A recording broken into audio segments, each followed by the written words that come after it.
Olá, pessoal, tudo bem? Como vocês sabem, eu sou a professora Josiane, estou aqui com vocês na disciplina de Direito Civil 1. Como primeiro assunto da nossa disciplina, que irei abordar aqui de forma remota, por meio dessa videoaula, a gente parte da discussão do surgimento do direito civil enquanto ramo autônomo do direito, o principal ramo do direito privado.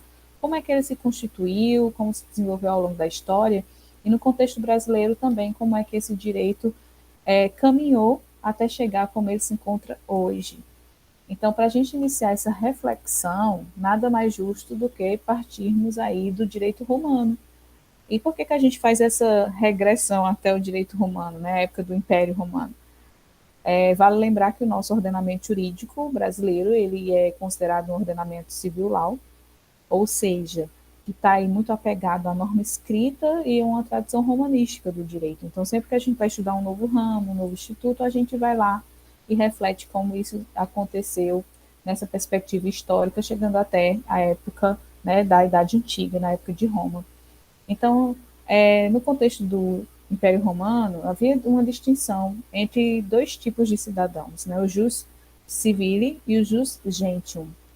O Jugentium era aquele sujeito que integrava o Império Romano por ser morador, ser nacional de algum território que estava ali sob o controle de Roma. Já o Jus Civile era aquele cidadão que de fato vivia na cidade de Roma. E para esse cidadão era dado um status diferenciado. A ele se aplicavam regras próprias que regiam o seu cotidiano, o seu dia a dia. Essa prática de criar normas e de regular e de aplicar esse direito ao cidadão romano fez com que se desenvolvesse um grande repertório de critérios de solução de conflitos e também de indicadores de comportamento para esses cidadãos romanos. Os jurisconsultos romanos, eles tinham esse papel de fazer a aplicação da lei romana aos cidadãos, e o imperador Justiniano percebeu que a coletânea dessas anotações, desses entendimentos dos jurisconsultos, era um material muito interessante que serviria ali de guia, de norte de conduta para o cidadão romano. Então, ele idealizou a criação de um documento que sintetizasse, que organizasse, sistematizasse essas normas voltadas à regulação das questões privadas do cidadão. E a esse documento nós chamamos de Corpus Juris Civili, o Corpo de Direito Civil, e que seria aí o primeiro instrumento que vai trazer uma materialização mais organizada do direito civil e que posteriormente vai ser retomado para servir aí de subsídio à construção dos primeiros códigos civis que a gente tem na história. Passada essa época do direito romano, nós adentramos na Idade Média. Durante a Idade Média, o desenvolvimento do direito civil ele ficou bem apagado, porque pelas próprias características da Idade Média, onde a gente vai ter como principal sistema político e social o feudalismo, então há ali uma forma de organização social muito voltada para os feudos, para a questão agrária, onde nós vamos ter o papel do absolutismo, do líder, muito forte, presente dentro do cotidiano das pessoas. Então, praticamente não havia esfera privada. Num sistema absolutista, o Estado ele é totalitário, ele é total. Então, tanto o Estado como também, juntamente, a Igreja Católica, a influência do direito canônico, era o que regia a vida das pessoas. Então, não havia um espaço ali para o âmbito privado, para as negociações particulares. Então, não há tanta expressividade do direito civil nessa época. Um momento muito importante e delicado para a construção do direito civil é exatamente a passagem dessa era da Idade Média para a Idade Moderna. Na Idade Para que a gente chegue até a Idade Moderna, que é onde vão surgir aí os primeiros códigos civis, é importante a gente observar um fenômeno histórico que é um divisor de águas para a construção do direito como nós conhecemos hoje, que é a Revolução Francesa, conjuntamente com a Revolução Americana nos Estados Unidos. A Revolução Francesa ela decorre do movimento da burguesia que, insatisfeita com esse absolutismo da Idade Média, onde, apesar de ser uma classe que está em ascensão, porque com o desenvolvimento do mercantilismo, as grandes navegações, as cidades elas começaram a crescer, a se desenvolver.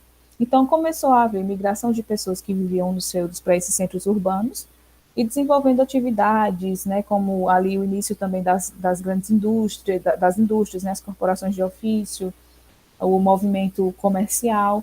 E aí essa classe que vivia nesses centros urbanos, né, ela vai começando a acumular patrimônio. Chegando a tal momento, muitas vezes, em que o burguês se via ali numa situação econômica muito privilegiada, mas que não gozava de nenhum direito, ou de nenhum poder, ou de nenhuma influência política, porque não fazia parte nem do clero, nem da nobreza. Então, essa classe burguesa se viu muito incomodada com essa situação, posto que tinha poder econômico, mas não tinha poder de influência na sociedade como gostaria e esperava, ficando à mercê aí das vontades do absoluto. Então, tomando como estandarte, né, como bandeira de luta, teorias contratualistas, teorias de separação dos poderes, né, o zeitgeist que a gente chama, né, que é o mote de pensamento, as ideologias da época, elas foram utilizadas pela classe burguesa durante a Revolução Francesa como justificativa para a mudança dessa perspectiva de Estado. Então, o Estado absoluto, ele sai de cena, entra o Estado de Direito, onde nós vamos ter a repartição dos poderes, e aí a burguesia ela vai encontrar, portanto, a segurança jurídica necessária para desenvolver as relações econômicas que ela tanto necessita. Então, com essa mudança de paradigma de Estado, né, com essa consolidação do Estado de Direito, onde é necessário que haja uma norma prévia para conduzir as relações do Estado perante os cidadãos, é que nós vamos ter a retomada, o reavivamento do direito civil. E não é à toa que isso acontece na França, poucos anos após a Revolução Francesa. Então, a Revolução Francesa, que data ali de 1789, poucos anos depois, nós vamos ter, em 1804, a criação do Código Civil francês, que é o primeiro Código Civil da história e que serve de inspiração para vários outros códigos civis que lhe sucedem, inclusive os aqui da América. Outro Código Civil que também surge em 1800, né, no século de 800, que são os códigos oitocentistas, é o Código Civil alemão, que também vai ser fonte de inspiração para os nossos códigos civis brasileiros. Então, só fazer aqui algumas curiosidades, fazer um aporte de discussão em relação ao Código Civil francês, que é o primeiro código, né, que surge na história.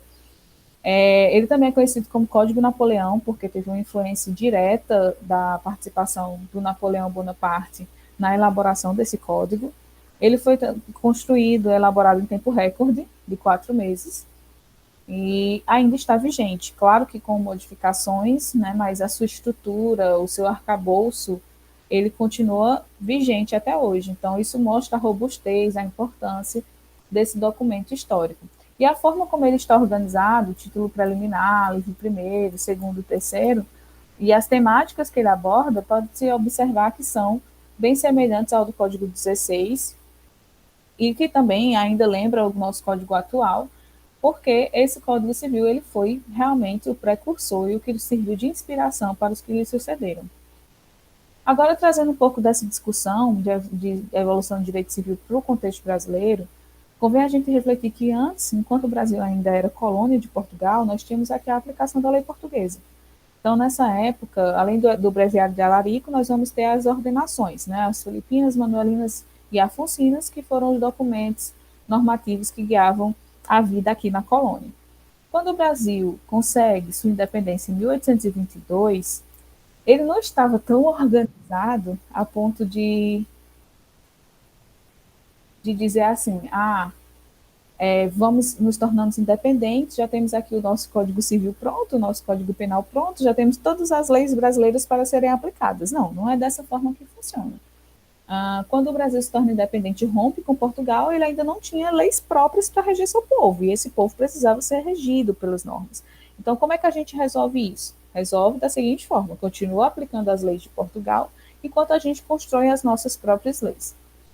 Em 1824, surge a primeira Constituição brasileira, né? A nossa primeira Constituição foi em 1824, considerada a Constituição Imperial, que foi outorgada pelo imperador, né? Já que o Brasil, quando se torna independente, se torna um império.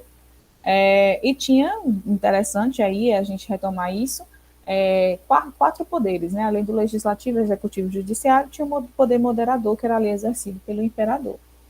E essa primeira Constituição brasileira, ela tinha um artigo, que era o artigo 179, que determinava que deveria ser criado um Código Civil, um Código Penal brasileiro. Então, ali nós vamos ter uma norma, né, a norma principal do país, recém-criado, né, o Brasil, determinando que fosse elaboradas suas próprias normas, dentre elas o Código Civil. Só que, gente, não foi algo tão fácil, tá? A primeira tentativa que a gente tem de elaboração aí do Código Civil brasileiro foi encabeçada por Teixeira de Freitas. Teixeira de Freitas, ele era baiano e tinha um grande conhecimento jurídico, tão grande que ele acabava sendo muito detalhista, né? Diz que o projeto de Código Civil dele tinha mais de 5.000 artigos, ele demorou bastante para elaborar esse projeto. Demorou tanto que, enquanto ele estava elaborando, ele chegou a fazer a consolidação das leis civis, né? Juntar as leis civis que já tinham sido criadas, todas em um único documento, para ficar mais fácil de manusear, enquanto ele elaborava ali o projeto de Código Civil. Isso demorou tanto que, inclusive, as ordenações filipinas elas deixaram de ser aplicadas em Portugal e continuaram sendo aplicadas aqui no Brasil, porque a gente ainda não tinha o nosso próprio Código Civil. Diante das pressões para a conclusão desse código, o Teixeira de Freitas não aguentou e ele abriu mão da tarefa em 1866. Essa tarefa foi retomada pelo Nabuco de Araújo, mas em seguida ele faleceu. Então você vê que o negócio já vai virando aí uma bola de neve, né?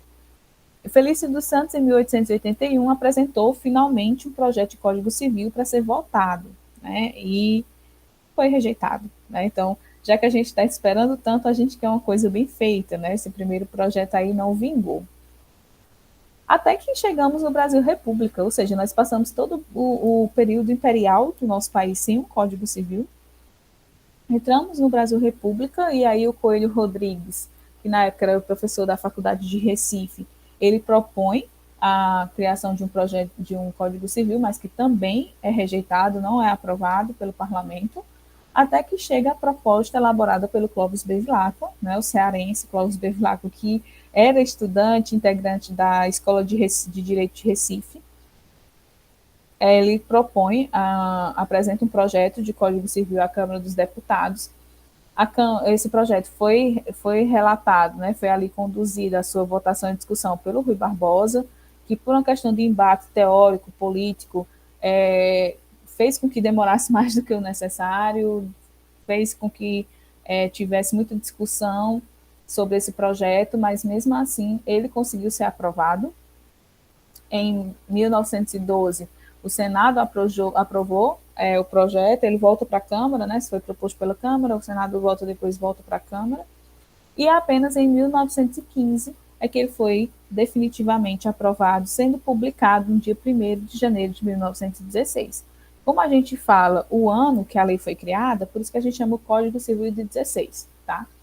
Mas ele só veio entrar em vigor em 1917, porque ele teve o prazo ali de 1 ano de vacatio legis. Então, o prazo de 1 ano de vacatio legis vai até o dia 1º de janeiro de 1917 e a lei entra em vigor no dia seguinte, né? Então, a gente conta todo o prazo no dia seguinte, a lei entra em vigor, que foi aí no dia 2 de janeiro de 1917. E aí, nesse momento, convém a gente fazer uma reflexão. Como era a sociedade brasileira em 1916? Quais eram as características que marcavam aí o desenvolvimento econômico, político, as regras morais, culturais, sociais dessa época? Por que essa pergunta é importante? Porque a gente já discutiu que a lei, ela, em certa medida, é um reflexo da sociedade. Então, as características que permeavam a sociedade brasileira no início do século XX vão estar estampadas ali no Código Civil brasileiro, de 16. Então, diante disso, nós podemos dizer que o nosso Código Civil, nosso primeiro Código Civil brasileiro, ele foi conduzido, construído com normas que traziam aí ideais de uma sociedade agrária, né? A gente sabe que nessa época havia aí muito papel do coronelismo, né, dos grandes latifúndios. Então, a ideologia da sociedade agrária e conservadora daquela época, onde preponderava aí o patriarcalismo, aí a figura da mulher é uma figura muito reprimida nesse contexto. A família é considerada como se fosse uma unidade econômica que tem um chefe, e o chefe é o homem, né, o diretor dessa família, onde nós vamos ter como característica a proteção do ter, da propriedade privada, o contrato ele é absoluto, ele é construído, o Código Civil é construído para proteger o proprietário de terra, em detrimento, muitas vezes, até da boa-fé e da dignidade da pessoa humana. Então, essas características aqui, que o Código Civil de 16 apresenta são características que eram próprias da época, né? Para a gente ter uma visão mais concreta dessas características, eu gosto sempre de ilustrar com alguns artigos do Código Civil de 1916, para a gente ver como é na literalidade da norma. Por exemplo, o artigo 2, no artigo 2º do Código 16, trazia que todo homem é capaz de direitos e obrigações na ordem civil. O Código Civil atual brasileiro, no artigo 1º, diz assim: toda pessoa é capaz de direitos e deveres na ordem civil. É um conteúdo muito semelhante. A diferença crucial é a palavra homem para pessoa. Né? Então, aqui a gente vê que há esse papel central do homem nas discussões. Artigo 6º. São incapazes relativamente a certos atos ou a maneira de os exercer. Os maiores de 16 e menores de 21 anos, né? Nessa época a maioridade civil só era atingida aos 21, atualmente aos 18. Então, isso se justifica até pela questão de que hoje em dia um jovem de 21 anos tem muito mais experiência de vida, maturidade do que um jovem de 21 anos no início do século XX. Né? As mulheres casadas enquanto subsistia a sociedade conjugal. O que isso quer dizer? O que seria ser considerado incapaz relativamente? Capacidade civil é até um assunto que a gente vai estudar esse semestre. Seria a possibilidade de o sujeito por si só realizar os seus atos cotidianos da sua vida enquanto civil, tá? Então, abrir uma conta no banco, realizar um contrato, uma compra e venda, enfim.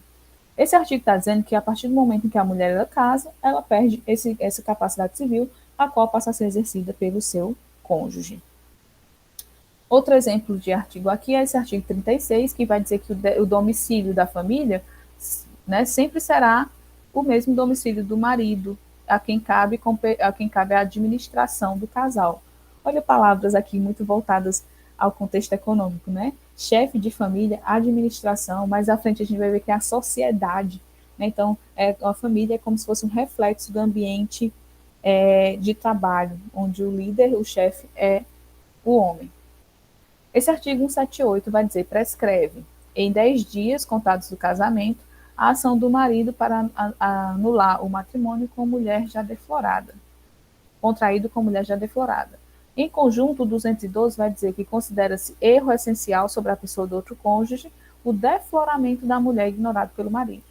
O que esses dois artigos estão querendo dizer? Quer dizer assim, existem algumas situações que ensejam, ou seja, que possibilitam, que autorizam a anulação do casamento. Anular o casamento não é a mesma coisa que o divórcio. Anular o casamento é fazer com que aquele ato seja considerado como se ele nunca tivesse existido. Então, uma das possibilidades que a gente tem para fazer uma anulação de casamento é quando há um erro essencial sobre a pessoa do outro cônjuge, ou seja, um fato muito relevante que você não tem conhecimento antes do casamento, que você só passa a ter conhecimento depois de casado, mas se você tivesse noção disso antes de casar, você não teria casado, né? Então, no Código passado, um desses motivos seria o fato de a mulher não ser mais virgem.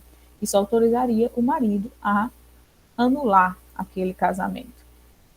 Outro exemplo aqui. O marido é o chefe da sociedade conjugal, competindo-lhe a representação legal da família, a administração dos bens comuns e dos particulares da mulher. Então, era o homem que administrava o patrimônio da mulher. Imagina que essa mulher ela tem o patrimônio porque ela herdou, né? Então, mesmo assim, a partir do momento que ela é casada, quem vai gerir esse patrimônio, decidir o que vai ser feito com ele, é o seu esposo. O direito de autorizar a profissão da mulher. Então, para poder trabalhar, a mulher precisava de autorização. Né? Prover a manutenção da família, enfim, fixar e mudar o domicílio.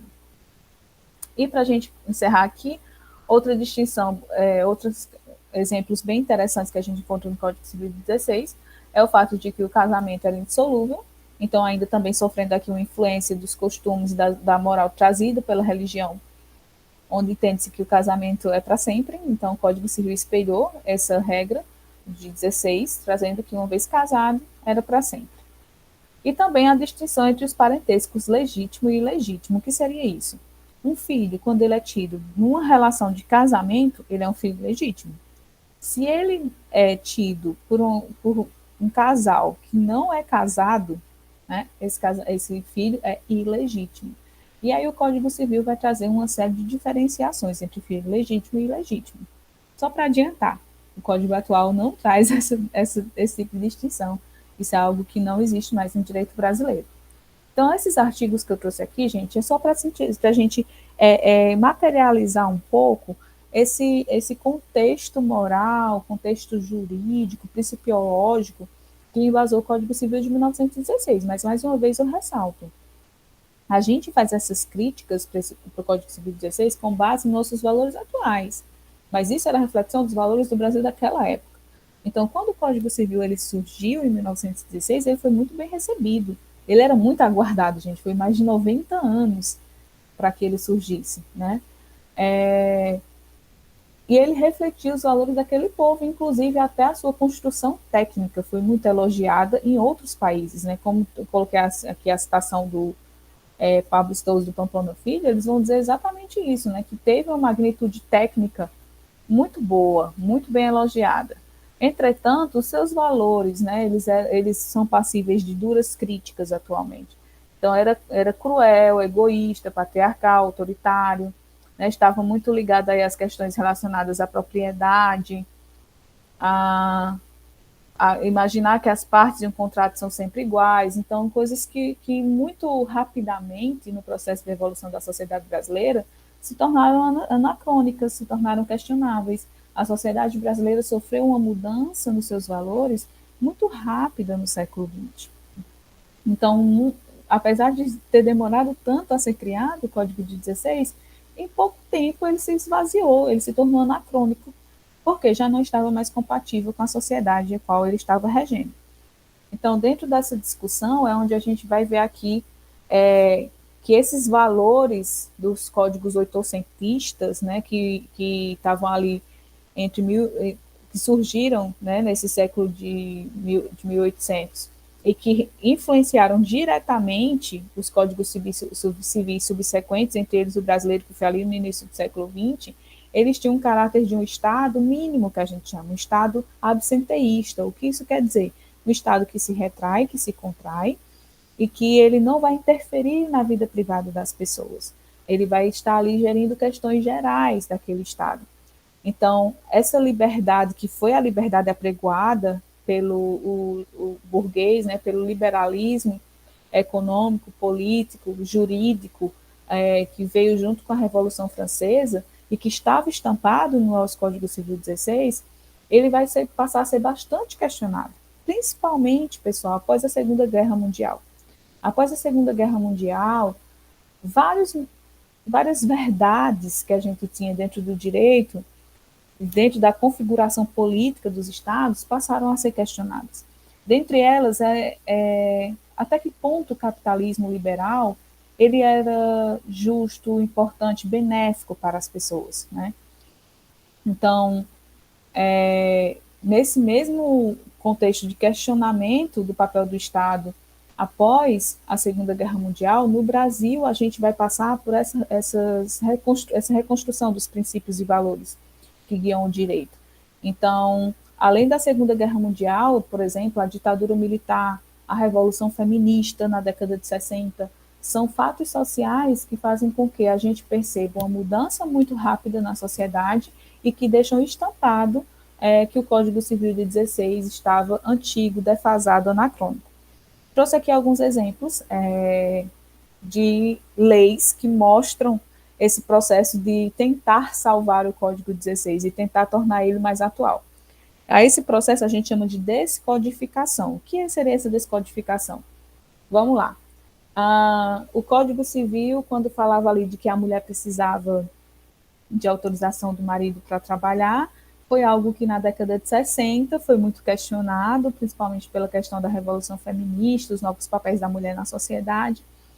E aí, para tentar consertar isso, o que fazia? Criava uma lei e revogava aquele trecho do Código Civil.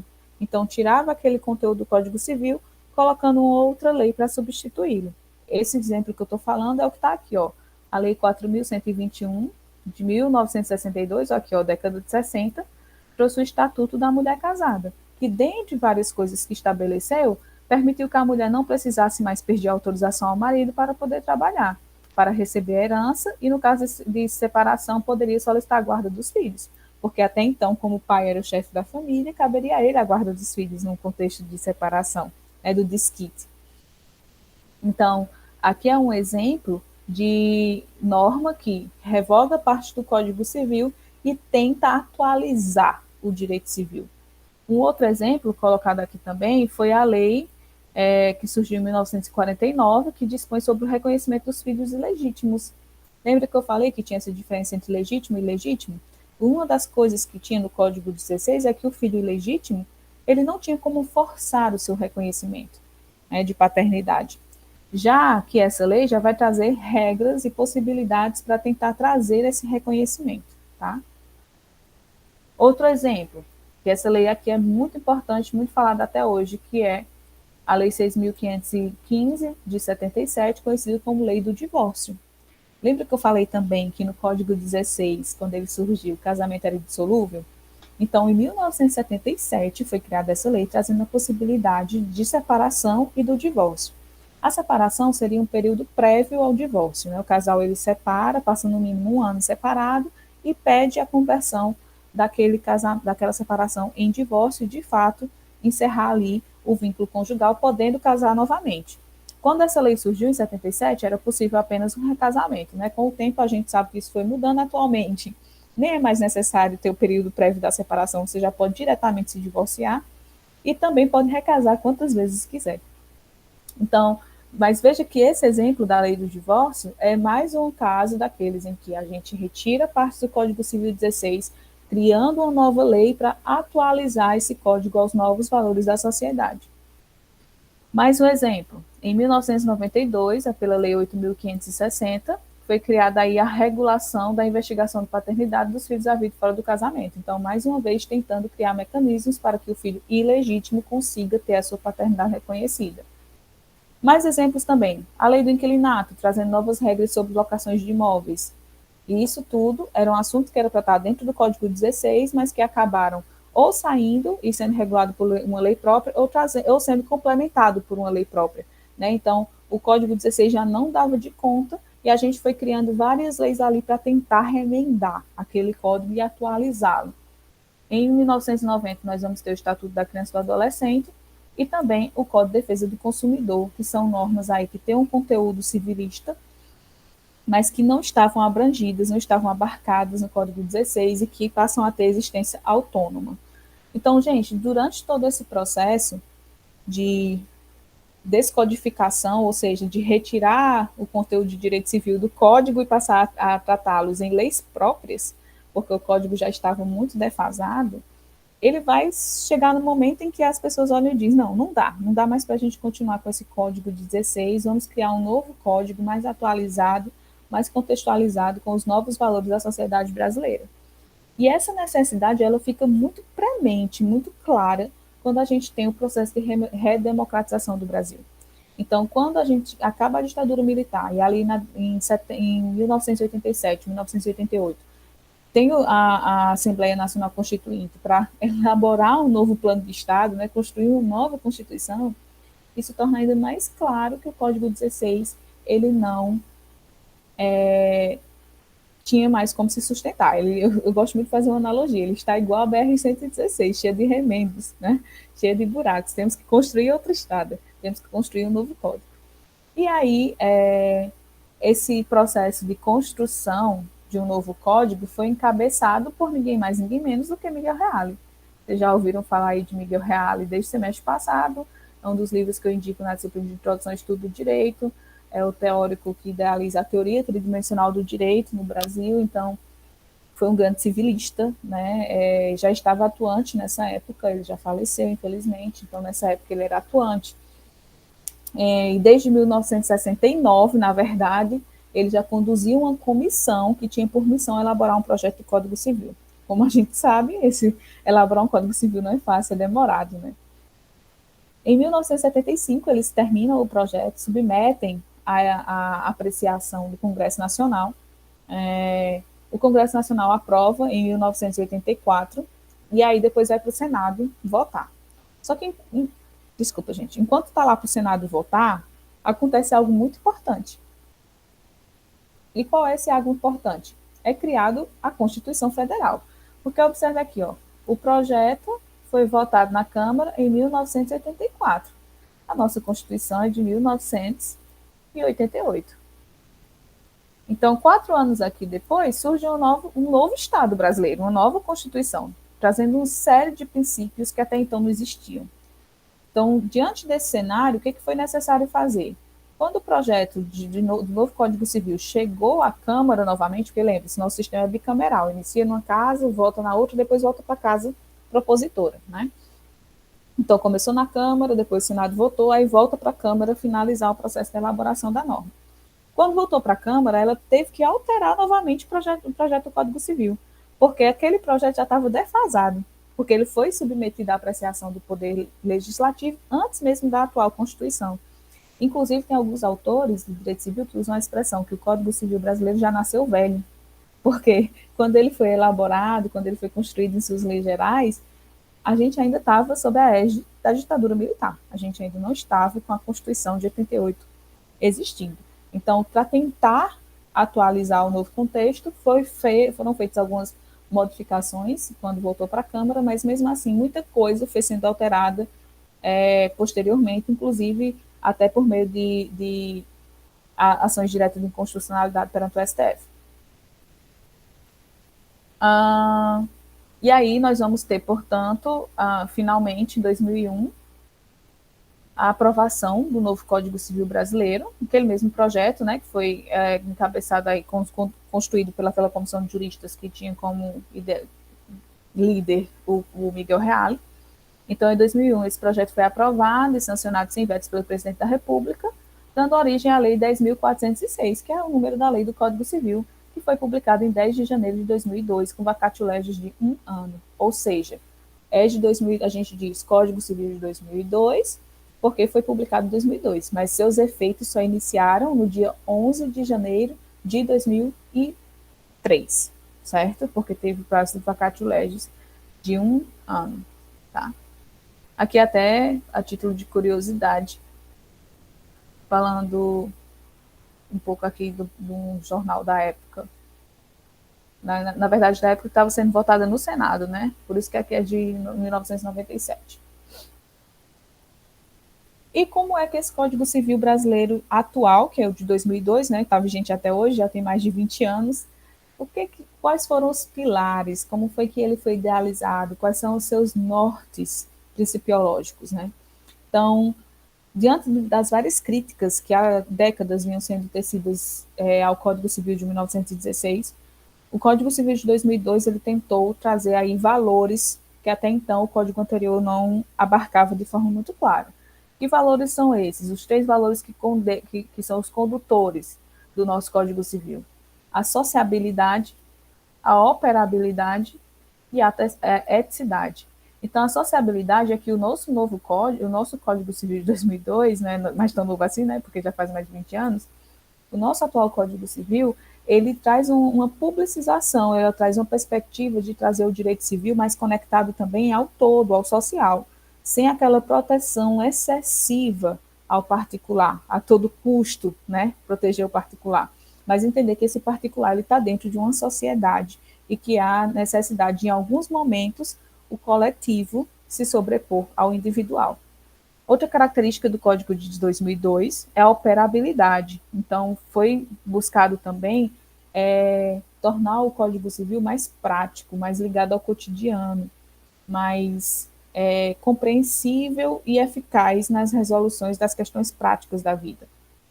E a eticidade, que está ligado aí à questão de privilegiar quem age com boa fé, né?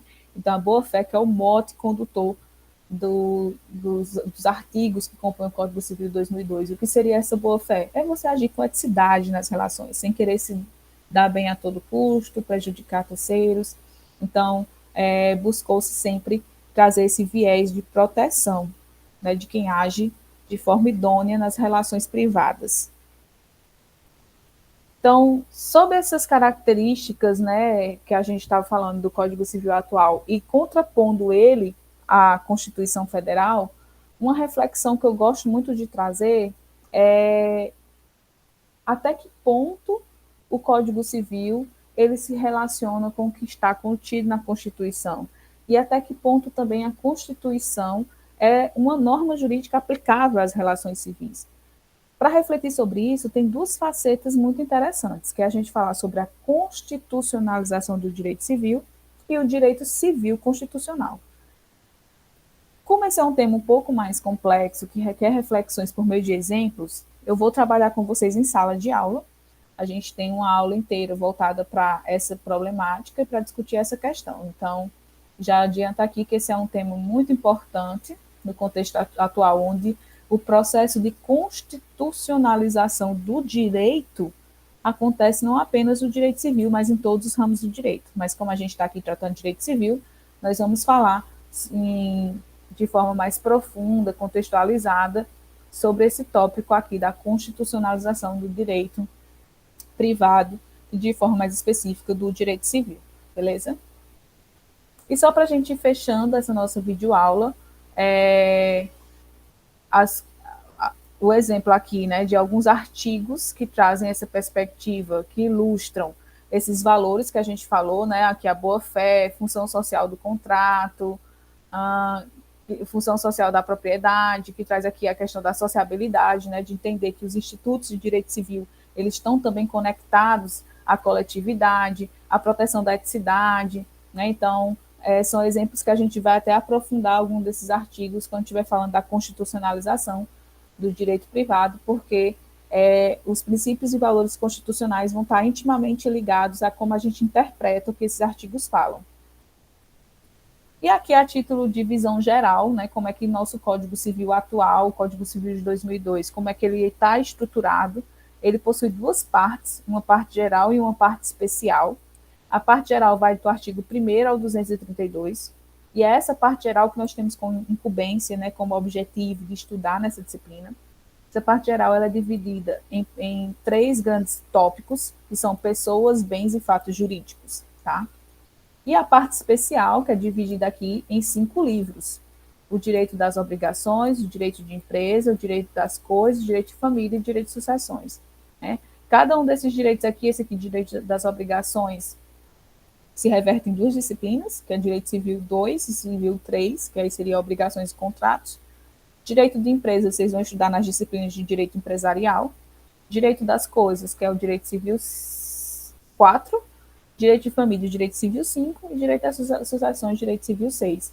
Chegando aí até o artigo 2027. Né? Então, veja que é uma norma bem extensa, mas ela é sistematizada, é organizada de maneira a tratar das temáticas de forma a propiciar um entendimento, né, dessa norma, sistematizando por assunto, por temáticas, e aí ao longo da graduação vocês vão conhecendo bem esse instrumento normativo que é tão importante e que a gente vai falar tanto nessa disciplina. Então, pessoal, em linhas iniciais, é isso que eu tinha para tratar com vocês. Na nossa próxima aula, a gente vai aprofundar com exemplos, inclusive eu disponibilizo também alguns vídeos, trechos de uma palestra do ministro Luiz Roberto Barroso, onde ele aborda muito bem essa questão da constitucionalização do direito privado, que é algo muito interessante. Espero que vocês tenham gostado, que façam um bom proveito. Fica aí o meu abraço.